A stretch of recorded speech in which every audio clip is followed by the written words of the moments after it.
कभी भी मुसीबत में फंसता है तो उसे सबसे पहले मेरा नाम याद आता है। वाह और वाह। किसी सर्जन से ये नहीं पूछता कि प्रॉब्लम क्या है, वो सिर्फ मुझे बोलते हैं कि प्रमोद जरूरत है, और मुझे पता होता है कि वो उस संकट में है कि अगर मेरे से 5 मिनट का भी डिले हो गया तो शायद किसी की जान चली जाएगी। और आज भी मुझे बहुत सारे सर्जन केवल इसलिए याद रखते हैं क्योंकि बहुत सारे मरीज आज जो इस दुनिया में नहीं होते वो बच गए क्योंकि मैं समय पे फोन उठा के उनके पास चले गए। वो कैलिफर का मैं डॉक्टर हूँ, मुझे कोटा रत्न से सम्मानित किया जा चुका है, और हर एक के पास नहीं है ये। नींद तो खुल गई ना सबकी, दिमाग और दिल खोल के सुन रहे हैं अपन, या मुझे खोलने की जरूरत है? नहीं खोलना ना, औजारों से तो नहीं खोलना ना। चलो ठीक है।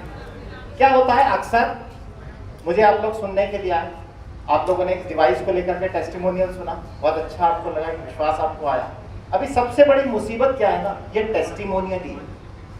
आप ये सोचते हो कि यार टेस्टिमोनियल जो है ये हमें किसी को भी डिवाइस बताने में मदद करेगा, लेकिन ये टेस्टिमोनियल ही आपकी सबसे बड़ी मुसीबत है, क्योंकि किसी भी मेडिकल फील्ड के बंदे को ये विश्वास ही नहीं होता कि ऐसा हो कैसे सकता। अभी हमने एक सेरिब्रल पैल्सी के बच्चे की कहानी सुनी, उसको दुनिया में बेस्ट स्टेम सेल थेरेपी दी गई, इंडिया के बेस्ट से बेस्ट डॉक्टर ने इलाज किया और ठीक नहीं किया। अब यही विक्रम जी जाकर के उन डॉक्टर्स के पास जब अपने बच्चे को दिखाएंगे और चमत्कार दिखाएंगे कि ये देखिए इस पानी ने इस बच्चे का जीवन बदल गया, इस लिटरेचर में कितनी रिसर्च हुई है वो मायने नहीं रखती, लेकिन वो बच्चा तो साक्षात खड़ा है ना, जिसपे दिख रहा है कि हाँ असर आता है, लेकिन उस चीज को हजम कैसे करेगा कोई, डाइजेस्ट नहीं कर सकता। क्योंकि जो जीवन भर में सीखा, 15 साल हमने पढ़ाई करी, डिग्री ली, 20 साल वर्क किया, एक्सपीरियंस किया, हम आज दिन तक किसी एक बच्चे को ठीक नहीं कर पाए, और एक डिवाइस जो 50 साल पहले बन गया उसने एक बच्चे को ठीक करने के कगार पे खड़ा कर दिया है, तो हम उसे बचाएंगे कैसे? सबसे बड़ी प्रॉब्लम है ईगो की, हमारी एक्सेप्टेंस। और जब ये ईगो खड़ी होती है तो आपको व्हाट्सएप पे, मीडिया पे बहुत सारे नेगेटिव वीडियोस मिलते हैं, मिलते हैं नहीं मिलते हैं, जो आपको हिला देते हैं अंदर से। यार ये क्या आ गया, एक इतना बड़ा डॉक्टर है उसने ये बोल दिया, ये इतना बड़ा साइंटिस्ट है उसने ये बोल दिया, या ये इतना बड़ा अधिकारी है हमारे शहर का, इसने ये वीडियो बना दिया, ये बोल दिया है ना। किसी भी XYZ ने कुछ भी बुरा लिख दिया है, कुछ भी बुरा बोल दिया, और हम हमारे जमीन के नीचे से जमीन खसक जाती है ना पैरों के नीचे से। आपको अगर विश्वास करना है तो उन लोगों पर विश्वास करो जो ये कह रहे हैं कि हाँ हमारी शुगर पे फर्क पड़ा है, उनकी रिपोर्ट्स पे विश्वास करो, वो सच बोल रहे हैं, उनकी रिपोर्ट देखो, मिला है तो मिला है। अब किसी पेपर में पब्लिश करने की आवश्यकता क्या है? आपके सामने साक्षात ही व्यक्ति खड़ा हुआ है ना अपने रिपोर्ट्स लेके, तो क्या हमें किसी इंटरनेशनल पब्लिकेशन की जरूरत है? ये अलग बात है कि बड़े बड़े डॉक्टर्स ने और साइंटिस्ट ने बहुत सारे रिसर्चेस ऑलरेडी कर दी है, ये प्रूवन है कि ये पानी काम करता है, लेकिन बात ये कि उसकी पढ़ने की फुर्सत किसके पास है? मैंने निकाली तो मुझे पता है, अब जितनी निकाली और जो आपके सवालों के जवाब हैं और जो मुसीबतें आप झेलते हो अक्सर व्हाट्सएप पे और यूट्यूब पे, उनके कुछ जवाब मैं आज यहाँ से जाके आपको दूंगा, ताकि आप जब वापस जाओ तो कोई भी अगर ऐसे व्यक्ति से टकराओ, किसी व्हाट्सएप पे ऐसे वीडियो पे आप उलझ जाओ, या किसी ऐसे मैसेज से आपका जो मन है वो भारी हो जाए, तो आप उससे कैसे उभरो। आज ये मेरा सेशन उसी पे होने वाला है ना, क्योंकि इसके पहले की चीजें तो लोगों ने सिखा दिया। चल रहा पॉइंट? बिना सेहत के जीवन नहीं है, बस पीड़ा की एक स्थिति है, मौत की ऐसी छवि है ना, ये जैन धर्म में लिखा हुआ है। तो बहुत सारे लोग पीड़ा में जी रहे हैं। अभी हमने एक कहानी सुनी, तो वो बेसिकली मृत्यु की ही छवि है अगर हम बीमारी के साथ जीवन जी रहे हैं। क्योंकि कौन ऐसा व्यक्ति है जो स्वास्थ्य नहीं चाहता? कौन ऐसा व्यक्ति है जो रोज दवाइयां खाना चाहता है? हर व्यक्ति चाहता है कि मेरे परिवार में किसी तरह की कोई दवाई कभी आए नहीं, पर फिर भी कम से कम 70-80% लोग अपना जीवन दवाइयों में बिता रहे हैं। हर चौथा व्यक्ति डायबिटिक है, हर 5वां व्यक्ति बीपी का मरीज है, हर 7वां-8वां मरीज हार्ट का पेशेंट है, सब दवाई खा रहे। और कुछ की तो दवाइयों का अगर आप वो देखोगे ना, तो इतनी तो सब्जियां नहीं खाते हैं महीने भर में जितनी वैरायटी की वो दवाइयां खा रहे हैं। हाँ, सब्जियों की वैरायटी आप मंडी में जाओ कम पड़ जाएगी, आप नाम लो, भिंडी, लौकी, तोरई, ये वो करके 15 नहीं याद आएगी, वो गोली के नाम गिना देगा आपको 20। ये पतला करने की, कोलेस्ट्रॉल करने की, ये सांस की, ये इसकी, ये पैरों में सूजन कम करने की, दुनिया भर की मंडी लेके बैठा है वो दवाइयों की, और खा रहा है और उसी पे जीवन निकाल रहा है ना। तो वो बेसिकली वो जी नहीं रहा, वो मृत व्यक्ति के समान है। इससे भी कड़वा सत्य कि जिन लोगों के पास हम जीवन का रास्ता ढूंढने जाते हैं वो भी इसी संकट से जूझ रहे हैं। बीमारियों का इलाज कराने किसके पास जाते हैं? डॉक्टर के पास जाते हैं, लेकिन वो भी इसी समस्या से जूझ रहे हैं, क्योंकि वो भी तो एक मनुष्य है ना, नॉर्मल इंसान नहीं है वो। बस उन्होंने पढ़ के डॉक्टर की डिग्री हासिल कर ली और वो आपका इलाज कर रहे हैं, लेकिन वो आपका इलाज भी दवाइयों से कर रहे हैं, खुद का इलाज भी दवाइयों से कर रहे हैं। और दुख की बात यह है कि जितनी आबादी मरीजों की नहीं है, उससे ज्यादा मरीज हमारे वर्ग में है। ज्यादा डॉक्टर डायबिटिक हैं, ज्यादा डॉक्टर बीपी की दवाइयां खा रहे हैं, ज्यादा डॉक्टर हार्ट के पेशेंट्स हैं। तो डॉक्टर्स भी यही इलाज दे रहे हैं, आपको भी यही इलाज दे रहे हैं, लेकिन ये जीवन का रास्ता नहीं है, इससे कहीं और हमें निकलना पड़ेगा। एक डॉक्टर की मैंने पोस्ट देखी है ना फेसबुक पे, मुझे बहुत अच्छी लगी ये लाइनें, तो मैंने वहां से लाइनें उठा ली। ये अलग बात है कि इन्हीं लाइनों के पहले का कुछ चीजें लोगों के जीवन में उथल पुथल मचा गई। Medicine is not health care, food is health care, medicine is sick care, है ना। दवाइयां जो हैं वो आपके स्वास्थ्य की देखरेख नहीं कर रही है, आपकी बीमारी की देखरेख कर रही है। Healthy food is the best medicine for your body. सेहतमंद खाना आपके शरीर के लिए सही दवाई है। और हिप्पोक्रेट्स जिसकी हम ओथ लेते हैं, जो हम डॉक्टर बनते हैं उसके पहले हम हिप्पोक्रेट्स की ओथ लेते हैं, वो हिप्पोक्रेट भी यही कहता है कि पहली दवाई आपका स्वस्थ भोजन है ना। तो ये यही लाइन है, medicine only helps when you are already sick. दवाइयां कब मदद करती है? जब आप बीमार हो जाते हो। But good nutrition prevent sickness in the first place. अगर आप अच्छा भोजन शरीर में, अच्छा खान पीन डालते हो तो आपको बीमारी से पहले ही वो बचा लेती है। Choose wisely, stay healthy. होशियारी से चुनिए और हेल्थी रहिए। ये लाइनें आपको कितना मोटिवेट कर रही है। लेकिन इसके पहले का जो इनका शेयर किया हुआ था, उन्होंने आपको बड़े दुख और संकट में डाल दिया था। इन्हें भी समझने की जरूरत है कि इन्होंने क्या लिख दिया। हमारे शरीर में जितनी भी समस्याएं आती है, बेसिकली हम दिन रात जिन भी चीजों से जूझ रहे होते हैं, हम दिन रात जिन भी चीजों से जूझ रहे होते हैं, क्या? गंदा भोजन, गंदा पानी, गंदा एनवायरनमेंट, वर्क स्ट्रेस, है ना। जो भी हम इस शरीर को दे रहे हैं खराब, उससे हमारे शरीर में ऑक्सीडेटिव स्ट्रेस पैदा होता है। खराब होने की क्रिया, ये यूं कहो तनाव पैदा होता है, और उस तनाव के चलते हमारी कोशिकाएं अंदर से खराब होने लग जाती हैं, और वही फिर बाद में बीमारियों में परिवर्तित होने लग जाती है। तो शरीर में आपके कोई भी बीमारी आ रही हो, चाहे वो एलर्जी की प्रॉब्लम हो, कैंसर की हो, डायबिटीज हो, शुगर हो, है ना, आप बूढ़े जल्दी हो रहे हो, एजिंग की प्रॉब्लम आ रही है, XYZ जो भी प्रॉब्लम आपके शरीर में आ रही है, वो बेसिकली आपके शरीर की कोशिकाएं जो ऑक्सीडेटिव स्ट्रेस से खराब हो गई हैं, उसकी वजह से आई हैं। तो शरीर में सही क्या करना है? ऑक्सीडेटिव स्ट्रेस को खत्म करना है। मतलब जो सड़ने वाली क्रिया है उसी को हमें रोकने की आवश्यकता है। और अगर जब हम इसे रिवर्स कर लेंगे तो हम बीमारियों को भी बहुत आसानी से ठीक कर सकते हैं। बहुत सिंपल सी साइंस है ना। और यही साइंस अगर हम समझ गए और शरीर को सही कर गए तो बीमारियां ठीक हो जाएगी। तो ये कहां से आ रहा है ऑक्सीडेटिव स्ट्रेस? हमारे आसपास जो रेडिएशन है, जो भी चीजें चल रही है उन सब से, हम जो भी खाते हैं, हम दवाइयां खाते हैं, हम जो शरीर को बीमारियों से ठीक करने के लिए दवाइयां खाते हैं, वो भी हमारे शरीर में ऑक्सीडेटिव स्ट्रेस पैदा करती है। तो अब सवाल ये उठता है कि दवाइयां आपको सही कर रही है या बीमार कर रही है? वास्तविकता में तो बीमार ही कर रही है अगर वो ऑक्सीडेटिव स्ट्रेस पैदा कर रही है ना। तो आप गोली खा के खुद को स्वस्थ नहीं करते, गोली खा के खुद को और एक बीमारी के लिए तैयार करते हो। इसलिए समय के साथ किसी भी मरीज की दवाइयां बढ़ती कि घटती है? बढ़ती है। कोई ऐसा व्यक्ति है जो ये बता दे कि हाँ भाई घटती हुई दवाइयां खाने से, दवाइयां खाने से हमेशा दवाइयां बढ़ती, क्योंकि आप इस संकट में उलझते चले जाते हो। आपकी बॉडी में जितने भी ऑक्सीडेटिव स्ट्रेस करने वाली चीजें हैं, चाहे वो रेडिएशन हो, गंदा खाना हो, गंदा पानी हो, निर्जीव भोजन हो, पेस्टिसाइड वाला खाना हो, केमिकल युक्त खाना हो, कलर युक्त खाना हो, ये सब आपके शरीर में ऑक्सीडेटिव स्ट्रेस पैदा करते। नींद आ रही है आपको? जगाने की आवश्यकता है मुझे? मेरे सेशन में मुझे एक भी व्यक्ति सोता हुआ पसंद नहीं है, उठा के बाहर निकाल दूंगा मैं।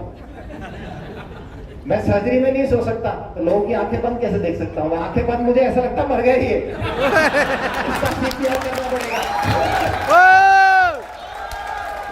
किसी की अगर आंखें बंद हो गई तो मैं नीचे आके CPR करने लग जाऊंगा।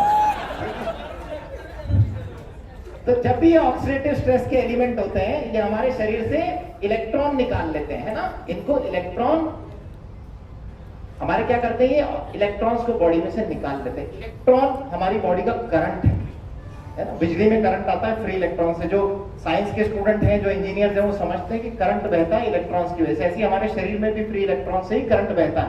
यही हमारे शरीर को सही करते हैं, और जो भी खराब चीज हमारे शरीर में जाती है इलेक्ट्रॉन को बाहर खींच के निकाल देती है। हमारे शरीर की एनर्जी कम हो जाती है। हीलिंग इज वोल्टेज के बारे में जिन्होंने पढ़ा होगा वो जानते होंगे कि वोल्टेज जो करंट है वो हमारे शरीर की कोशिकाओं को सही करता है।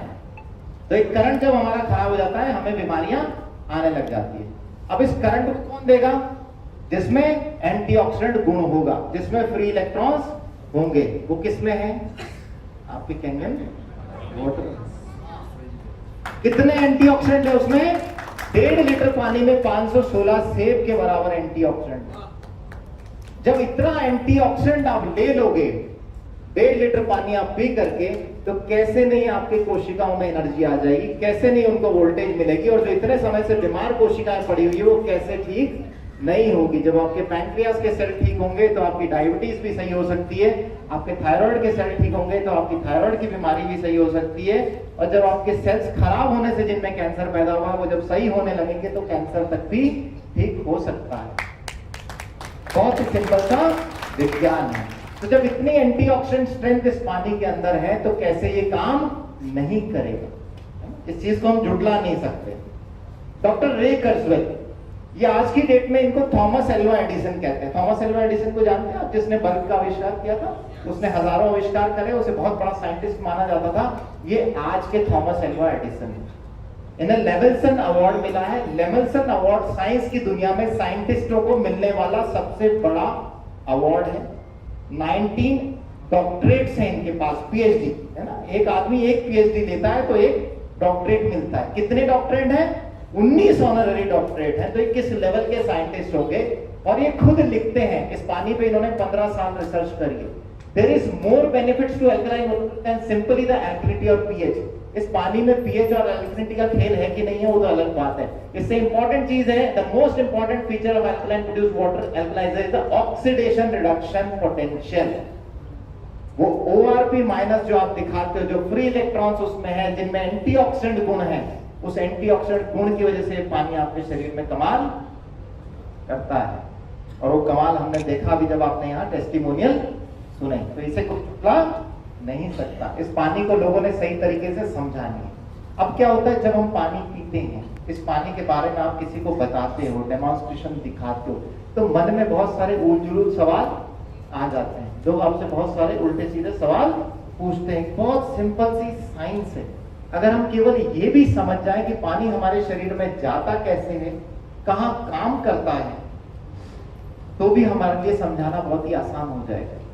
अब इस वीडियो के माध्यम से आपको समझाने की कोशिश करूंगा कि कितना आसान है पानी की गणित। ये पानी हम थोड़ी देर बाद पिला देंगे। कितने प्यासे मर रहे हैं लोग बात? कोई प्यासा तो नहीं मर रहा, उसको पहले पानी दे।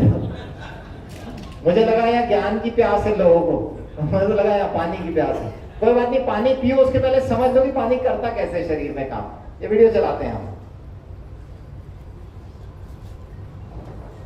पानी इस दुनिया का सबसे सिंपल मॉलिक्यूल है जो इस दुनिया में लाइफ के लिए सबसे ज्यादा जरूरी है। जब शरीर में पानी आता है तभी शरीर में कई सारे केमिकल रिएक्शन होते हैं और यही केमिकल क्रियाएं हमारे शरीर में एनर्जी को लाते हैं। आपको एक वीडियो में मैंने ये बताया है कि भोजन कैसे पचता है। उसमें बहुत ही डिटेल से मैंने आपको ये बताया है कि छोटी आंत और बड़ी आंत में कैसे न्यूट्रिएंट्स का अब्जॉर्प्शन होता है। वो वीडियो अच्छा लगा था तो लाइक कर दो। लेकिन आज आपको इस वीडियो में मैं ये बताऊंगा कि हमारे शरीर में पानी का अब्जॉर्प्शन कैसे होता है। ध्यान रहे, पानी का पाचन तो होता नहीं है, क्योंकि पानी को छोटे छोटे टुकड़ों में तोड़ने के लिए एसिड की आवश्यकता होती नहीं है। इसीलिए तो वीडियो की शुरुआत में मैंने आपको ये बताया कि वाटर इस दुनिया का सबसे सिंपल मॉलिक्यूल है। उदाहरण के लिए, जब हम प्रोटीन या कोई फैट वाली चीज खाते हैं तो पहले स्टमक में कुछ एसिड रिलीज होते हैं जो उन्हें छोटे छोटे टुकड़ों में तोड़कर सिंपलर फॉर्म में बना देते हैं। तब जाकर छोटी आंत और बड़ी आंत इन फूड को पचा पाता है। लेकिन पानी के साथ ऐसा नहीं होता है। पानी तो बहुत ही सिंपल है, उसे बस पेट में जाना है और पेट की बाकी की क्रियाएं उन्हें कुछ ही मिनटों में ऑब्जॉर्व कर लेती है। देखिए, जैसे ही हम पानी पीते हैं, पानी हमारे ईसोफेगस से होते हुए हमारे स्टमक में जाता है। अब देखिए, यहाँ से पानी के अब्जॉर्प्शन का प्रोसेस शुरू होता है। देखिए, अगर आपके स्टमक में पहले से ही भोजन पड़ा रहेगा, यानी आप पानी पीने से पहले ही बहुत सारा भोजन खा चुके हैं और उसके बाद आप पानी पी रहे हैं, तो ये पानी स्टमक से छोटी आंत में पास होने में 45 मिनट तक का समय ले लेगा। लेकिन अगर आपका पेट खाली रहा, आपके पेट में कोई भी भोजन नहीं है, तो ये पानी छोटी आंत में 5 मिनट के अंदर ही पास हो जाएगा। अब 5 मिनट तक ये जो पानी स्टमक के अंदर रहता है, तो स्टमक के दीवार पर जो लाइनिंग होती है वो बहुत ही स्मॉल अमाउंट में, बहुत ज्यादा थोड़ा सा पानी को ऑब्जॉर्व कर लेती है। अब जाहिर सी बात है, जब पानी स्टमक में आएगा तो थोड़ा बहुत एसिड भी होगा, वाटर इसके साथ मिक्स होकर इसे न्यूट्रलाइज कर देता है। अब जैसे ही ये पानी छोटी आंत में पहुंचता है, वहां पर ये पानी हमारे ब्लड में ऑब्जॉर्व होना शुरू हो जाता है। होता यह है कि जैसे ही पानी छोटी आंत में आता है, वैसे ही छोटी आंत के सरफेस पे लगे विलीज ऑब्जॉर्प्शन के प्रोसेस को शुरू कर देते हैं। देखिए, इन विलीज के ऊपर यानी ल्यूमेन के सरफेस के ऊपर कुछ प्रोटीन चैनल्स होते हैं। ये प्रोटीन चैनल वाटर को ऑब्जॉर्व करने के लिए अपने अंदर से छोटी आंत के ल्यूमेन के अंदर ढेर सारा सोडियम आयन भेजने लगते हैं, जिससे छोटी आंत के ल्यूमेन में सोडियम का कंसंट्रेशन ज्यादा हो जाए और विलीज के अंदर सोडियम कंसंट्रेशन कम हो जाए। देखिए, आप ये बात तो जानते ही होंगे कि किसी भी चीज का फ्लो ज्यादा डेंसिटी वाले चीज से कम डेंसिटी वाले चीज की तरफ ही होता है। तो होता यह है कि जब सोडियम आयन जो कि ल्यूमेन में ज्यादा डेंसिटी में हो गए हैं, वो ग्लूकोज के साथ एक सिम्पोर्टर की सहायता से वाटर को भी विलीज के अंदर पहुंचाने लगते हैं। सिम्पोर्टर वो प्रोटीन चैनल होते हैं जहां से दो डिफरेंट टाइप के मॉलिक्यूल एक ही साथ एक ही दिशा में जा सकते हैं, और यही सिम्पोर्टर की सहायता से पानी हमारे शरीर में पहुंचने लगता है, यानी हमारे ब्लड स्ट्रीम में पहुंचने लगता है, और इस तरह से पानी हमारे खून में मिल जाता है और खून के जरिए यानी ब्लड स्ट्रीम के जरिए वो पूरे शरीर भर में फैल जाता है। पर पानी का अब्जॉर्प्शन स्मॉल इंटेस्टाइन में भी बहुत ही थोड़ा सा ही होता है। असल वाटर का अब्जॉर्प्शन शुरू होता है लार्ज इंटेस्टाइन यानी बड़ी आंत में। लेकिन ऐसा क्यों है कि लार्ज इंटेस्टाइन में ही वाटर का असली अब्जॉर्प्शन शुरू होता है? देखिए, लार्ज इंटेस्टाइन का सरफेस एरिया बहुत ज्यादा होता है और ये छोटी आंत की तुलना में ज्यादा सीधा पाथ फॉलो करता है, बिल्कुल सीधा सीधा होता है इसमें ल्यूमेन। इसलिए वाटर और सॉल्ट यानी इलेक्ट्रोलाइट्स का अब्जॉर्प्शन सबसे ज्यादा बड़ी आंत में ही होता है। अब देखिए, पानी जैसे ही बड़ी आंत में आएगा,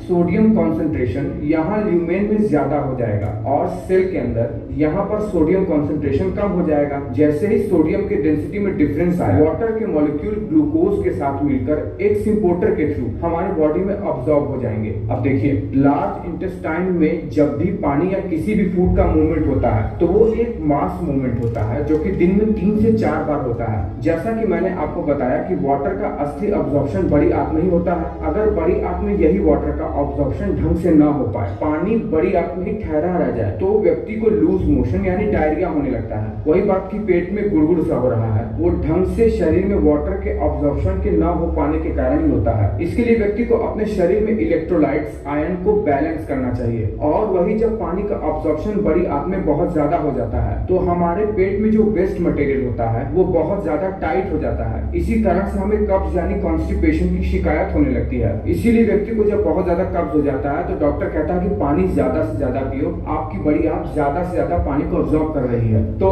शरीर में पानी का ऑब्जॉर्प्शन कुछ इस तरह से होता है। आपको ये वीडियो कैसा लगा मुझे नीचे कमेंट करके बताइए। अच्छा लगा तो लाइक। अब मुझे बताओ कि पानी जो है पेट में कोई काम करता है? कोई काम करता ही नहीं। छोटी आंत में थोड़ा एब्जॉर्प्शन, वहां से ब्लड में जाता है। एब्जॉर्ब कहाँ होता है पानी? बड़ी आंत में। बड़ी आंत हमारे पेट का सबसे आखिरी हिस्सा है। तो जब पानी का पेट में कोई काम ही नहीं है तो पानी आपके पेट के एसिड के साथ कुछ कर सकता है? कुछ नहीं कर सकता। वो एसिड इतना स्ट्रॉन्ग होता है कि उसमें उंगली डाल दो तो वो निमट जाए। अच्छा, मुझे कोई कैंगन वाटर का फॉर्मूला बता सकता है? कोई कैंगन वाटर का फॉर्मूला बता सकता है? अरे पानी का फॉर्मूला H2 ही है, बहुत सिंपल सी बात है, पानी का फॉर्मूला H2। अब आपको ना मैं पेट की बहुत सिंपल गणित समझाता हूँ कि पेट में एसिड बनता क्या कैसे है, और आप इस चमत्कार को समझ जाओगे कि ये पानी एसिड पे काम करेगा कि नहीं करेगा, है ना। पेट में एसिड बनने का ये सेल हम लोग ले लेते हैं, इस साइड पे आपके पेट के अंदर का हिस्सा है जहां एसिड जाता है, और इस साइड पे वो हिस्सा है जहां पे हमारा ब्लड है, खून है ना। ये इसकी परत है पेट की जहां एसिड का प्रोडक्शन हो रहा है। अब इसके अंदर आप देखो दो चीजें मिलती है, क्या मिलता है, कार्बन डाइऑक्साइड और H2O, पानी। कार्बन डाइऑक्साइड हमारे ब्लड से अंदर आता है, हमारे ब्लड में है, क्योंकि जितनी भी कोशिका ऑक्सीजन लेती है वो कार्बन डाइऑक्साइड बनाती है, ब्लड से पानी बन गया। और ये H2O मिलके एक ऐसा रिएक्शन होता है जिसमें कार्बोनेट बनता है। कार्बोनेट जो है वो एल्कलाइन है, एल्कलाइन मीडियम है, और हाइड्रोजन आयन बनता है जो क्लोरीन के साथ मिलके HCl बनाता है, हाइड्रोक्लोरिक एसिड, जो आपके पेट में है। तो हमारे पेट में एसिड कौन बनाता है, पानी, H2O। तो बताओ एसिड पानी पीने से इंप्रूव होगा कि घटेगा, क्योंकि बना ही पानी रहा है। तो आपके पेट के एसिड को बनाने के लिए पानी ही सबसे इंपॉर्टेंट चीज है। तो ये कभी भी आपके पेट के एसिड के साथ छेड़खानी नहीं करेगा, क्योंकि ये बनाने में मदद कर रहा है। जब यहाँ एसिड बन रहा होता है तो यहाँ पे कार्बोनेट बनता है जो कि ब्लड में जाता है, जिसकी वजह से आपकी ब्लड की pH 7.4 यानी अल्कलाइन साइड पे होती है। और यही pH जब नीचे पैंक्रियास को मिलती है, ब्लड वहां जाता है, तो आपका बाइल जो है, जो लीवर से बाइल बनता है, पैंक्रियास के जूस बनते हैं, वो सब अल्कलाइन नेचर के होते हैं। पेट में खाना सिर्फ टूटता है एसिड की मदद से, HCl की मदद से। वो खाना जब टूट जाता है तो पेट से नीचे आंतों में कभी भी एसिड नहीं उतरता, वहां एक दरवाजा लगा हुआ है जो नीचे से उतरने से उसको रोक देता है। उसके बाद वहां सारे अल्कलाइन जूसेस निकलते हैं पैंक्रियाज और लिवर से। जो लोग गैस की गोली खाते हैं वो इस रिएक्शन को बंद कर देते हैं। जैसे ही रिएक्शन बंद होता है पेट में एसिड बनना कम हो जाता है। इधर बाइकार्बोनेट यानी जो अल्कलाइन मीडियम था, जो आपके पैंक्रियाज और लीवर के लिए जरूरी था, वो भी बनना कम हो जाता है। तो आपके पैंक्रियाज और लीवर की डाइजेस्टिव सिस्टम की जो स्ट्रेंथ है वो भी कम हो जाती है। तो गैस की गोली खाकर के आप डाइजेशन को सुधार रहे हो कि खराब कर रहे हो, खराब कर रहे हो। तो जो लोग गैस की गोली खा के गैस को दबा रहे हैं, उससे उनकी गैस कम नहीं हो रही, उससे उनकी गैस और ज्यादा बढ़ रही। अब लोग कहते हैं कि कैंगन पानी जो है वो अल्कलाइन है, लेकिन फिर भी वो एसिड को न्यूट्रलाइज नहीं कर रहा। वो तो अल्कलिनिटी है उसकी बहुत वीक है, वो नहीं करेगा, उल्टा आपके एसिड को स्टिमुलेट करेगा, जिससे खाना जल्दी टूटे, एसिड अच्छा बने। और आंतों में जो है आपके बाइकार्बोनेट ज्यादा बनेगा, तो वहां आपका लिवर अच्छा काम करेगा, पैंक्रियाज अच्छा काम करेगा। जब अच्छा काम करेंगे तो शुगर भी इंप्रूव होगी, लिवर के एंजाइम भी इंप्रूव होंगे, भूख भी लगने लग जाएगी, कोलेस्ट्रॉल भी आपके गलने लग जाएंगे, है ना, फैटी लिवर भी आपका सही होने लग जाएगा। तो कोई चमत्कार नहीं है, बहुत सिंपल सा साइंस है जिससे शरीर काम कर रहा है। ये पानी आपके वहां पे काम करने लग जाता है। अब आपका लिवर हेल्दी हो गया, सब हेल्दी हो गया। लोग कहते हैं फिर जब एसिड को न्यूट्रलाइज ही नहीं कर रहा तो एसिड पे कैसे आराम आ रहा है? आता है ना, है? पानी एसिड को न्यूट्रलाइज करता नहीं, पर पानी पीते तो एसिड में आराम आ जाता है। चलो इस साइंस को भी थोड़ा सा समझते हैं, पहले इस पानी को समझते हैं, है ना। मैंने आपको कहा कैंगन वाटर का फॉर्मूला क्या है, H2O। लेकिन जब इलेक्ट्रोलिसिस होता है तो पानी के टुकड़े हो जाते हैं, और उस टुकड़े होने में एक साइड पर क्या होता है, हमारा H2O टूट के H+ और OH आयन अलग अलग बना देता है। तो जिस साइड से हम पानी पीते हैं वहां पे गैसियस हाइड्रोजन, मॉलिक्यूलर हाइड्रोजन भी निकलती है, जिसे आप बबल्स के रूप में देखते हैं। जहां नेचुरल स्प्रिंग वाटर के अंदर, या गंगा जल के अंदर भी, गंगोत्री के ऊपर आपको ये देखने को मिलता है, क्योंकि वहां पानी से टकरा, पत्थर से टकरा के पानी ऐसा हो जाता है। तो ये इलेक्ट्रोलिसिस जब हुआ तो H+ आयन बन गए, OH बन गए, लेकिन इस सारी खेल में एक चीज और बनी, फ्री इलेक्ट्रॉन। और यही आपके एंटीऑक्सीडेंट गुण पैदा करते हैं। क्योंकि मैंने आपसे कहा था कि जब भी कोई आपसे अंदर से कुछ छीनेगा तो इलेक्ट्रॉन्स छीन लेगा, ये आपको इलेक्ट्रॉन्स दे देगा। तो अभी आपको मॉलिक्यूलर हाइड्रोजन देगा, ये फ्री इलेक्ट्रॉन्स भी दे देगा, ये पानी आपको H2O भी दे देगा। तो ये सारे हिस्से इसके आपके लिए गुणकारी हैं। साइंटिफिकली, इंडिविजुअली सब चीजों को पढ़ा जा चुका है, ठीक है। इसीलिए इस पानी को क्या कहते हैं, इलेक्ट्रोलाइज्ड रिड्यूस्ड वाटर कहते हैं ना साइंटिफिक लैंग्वेज में। तो ये सब आपके लिए गुणकारी है। जो कुछ वेस्ट है, नेगेटिव आयन जितने भी हैं, ऑक्सीजन जो आपके शरीर को सड़ा रही है, वो सब वेस्टेज में निकल जाता है। कैंगन पानी से मेरा पेट खुश क्यों महसूस करता है? सवाल फिर वहीं अटक जाता है। आपको जब भी प्रॉब्लम होगी कब्जे की, दस्त की, आप ज्यादा परेशान होगे, क्योंकि प्रॉब्लम कहाँ है? बड़ी आंत में। जब भी आपकी बड़ी आंत दुख पा रही होगी, उसी समय आपका पेट आपको परेशान कर रहा होगा, आप कुर्सी पे नहीं बैठ पाओगे। तो जिसे आप बेसिकली गैस समझ रहे हैं, वो आपके स्टमक में नहीं, वो आपकी बड़ी आंतों का दुख है जिसे आप झेल रहे हो। जैसे ही वो साफ होने लग जाएंगे, अपने आप आपका पेट हल्का होने लग जाएगा, क्योंकि पेट में तो पानी रुक ही नहीं रहा। और पेट में क्या काम है एसिड का? खाने को तोड़ने का। वो उसको एब्जॉर्ब भी नहीं कर रहा। ये काम तो एसिड कम हो ज्यादा हो कर लेगा वो। लेकिन क्या होता है, ये एसिड जब आपकी नीचे की आंतें कमजोर होती है तो आपके पेट से एसिड नीचे उतर जाता है, वहां का मीडियम थोड़ा सा एसिडिक हो जाता है, तो आपको बर्निंग सेंसेशन होती है। आंतों में आपका खाना रुका रहता है, पूरा मल जमा रहता है, फैट जमा रहता है, वो साफ होती नहीं है। और आंतों का सबसे बड़ा हिस्सा बड़ी आंतें हैं। जैसे ही वो साफ होती हैं, ऑटोमेटिकली आपको पेट हल्का महसूस होने लग जाता है। आपको लगता है मेरा वजन भी कम होने लग गया, पेट भी चपटा होने लग गया। इसीलिए जो लोग एनीमा लेते हैं, रिवर्स वाटर थेरेपी, क्योंकि ऊपर से तो पानी जाने कब नीचे पहुंचेगा? 6 मीटर की आंत है, नीचे से पानी डालना स्टार्ट करते हैं तो पानी और जल्दी असर करने लग जाता है, क्योंकि बड़ी आंत में ही पानी का ज्यादा रोल है।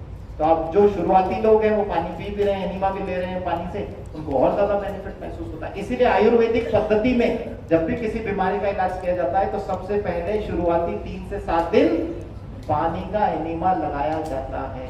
लगाया जाता है, ये वो सिद्धांत है। जब आपकी बड़ी आंत सही होगी, साफ सुथरी होगी, तो आपकी गैस, पेट की समस्याएं ठीक हो जाएगी। ये पानी आपके पेट के एसिड के साथ कोई छेड़छाड़ नहीं करता, कोई खिलवाड़ नहीं करता। ये आपके डाइजेस्टिव सिस्टम को इंप्रूव करता है, आपकी पाचन क्रिया को सही करता है, आपके लीवर पैंक्रियास की हेल्थ को सही करता है, एंटीऑक्सीडेंट गुण की वजह से इन ऑर्गन्स को सही करने में मदद करता है, आपकी बड़ी आंत को साफ करता है, कचरा बाहर निकालता है, और इसकी वजह से आप हल्का महसूस करने लग जाते हैं। लोग कहते हैं कि मेरे पास अक्सर ये कंप्लेंट्स अब आने लग गई कि सर इतनी अच्छी चीज है, आप इतना अच्छा हमें समझा के भेजते हो, हम लोगों को भी समझाते हैं इस पानी के बारे में, इतना अच्छा ये पानी कि हर एक के जीवन में होना चाहिए। अविश्वास आया, हर एक के जीवन में होना चाहिए, है ना? सबके जीवन में ये होना चाहिए। पूरे परिवार को हमने डेमो दिखाया, 5-7 जने बैठे हुए थे, एक टीचर था, एक इंजीनियर था, और वो लेडी भी शिक्षित है, उसने भी ग्रेजुएशन करा हुआ है, बच्चे भी अच्छे एक कॉलेज में पढ़ रहा है। इनको ये पानी समझ में क्यों नहीं आ रहा? मैं चाहता हूं कि गंगा जल समान जो पानी है वो इनके शरीर का सारा शुद्धिकरण करे, ये पानी इनके परिवार में आए, इनके सारे पाप धुले, इनकी सारी बीमारियां धुले। समझ में क्यों नहीं आ रहा है? मैंने कहा भाई समझ में, मैं कहा तुमने अभी भी परिवार का एनालिसिस सही ढंग से नहीं करा। फिर मैं उनसे पूछता हूँ कि भाई मुझे बताओ परिवार में कितने सदस्य बैठे हुए थे जब डेमो दिखा रहे थे? कि भाई 6 सदस्य बैठे हुए थे। ये 6 सदस्यों में से मोबाइल किसके पास थे? कि सर क्या मजाक कर रहे हो, आजकल तो मोबाइल सबके पास ही रहते हैं। 6 लोग हैं तो सबके पास 6 फोन होंगे, तो 6 फोन का रेडिएशन कितना होगा? कि सर 1 फोन का बहुत है, 6 का तो बहुत ज्यादा हो जाएगा। तो मैंने कहा रेडिएशन के बारे में तुमने पढ़ा है क्या? कि सर वो तो नहीं पढ़ा। कि भाई रेडिएशन के बारे में पढ़ो, अगर हम 2 घंटा मोबाइल चलाते हैं तो हमारे ब्रेन का आधा हिस्सा काम करना बंद कर देता है, मेमोरी सेल शट डाउन हो जाते हैं। तो अगली बार जब डेमोन्स्ट्रेशन दिखाने जाओ, यंत्र साथ में लेके जाना। ये जब रेडिएशन सिंक्रोनाइजर वहां पे आप लगाओगे तो उस घर का जो वातावरण है थोड़ा शांत होगा, बुद्धि विवेक उनकी काम करेगी, दिमाग के मेमोरी सेल्स काम करेंगे। और जब रेडिएशन को घर में आने से ब्लॉक करोगे तो ऑटोमेटिकली दिमाग सुनने लगेगा, कंसंट्रेशन बढ़ेगा, और तुम जो कैंगन पानी का डेमो उनको दिखा रहे हो उनको समझ में आएगा। तो केवल शरीर को नीचे से सुधारने से काम नहीं चलेगा, पहले इसको भी सही करना पड़ेगा।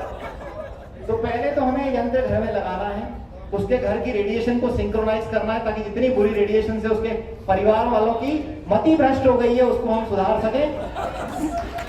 जब उसकी मेमोरी सेल काम करेंगे, कंसंट्रेशन पावर बढ़ेगी, तो ये डिवाइस काम करेगा, और फिर हम उसको कैंगन पानी जब समझाएंगे तो उसको कैंगन पानी भी समझ आएगा। दलाई लामा के कीमती अनुभव दलाई लामा जी को आप जानते हैं, वो कहते हैं मनुष्य को देखकर मुझे हैरानी होती है, मनुष्य पहले तो पैसा कमाने के लिए अपने स्वास्थ्य को खराब करता है, फिर स्वास्थ्य को पाने के लिए वो पैसा खर्च करता है। कितनी बड़ी विडंबना है कि पहले तो पैसा कमाने के लिए स्वास्थ्य खराब करता है और फिर स्वास्थ्य पाने के लिए पैसा खराब करता है।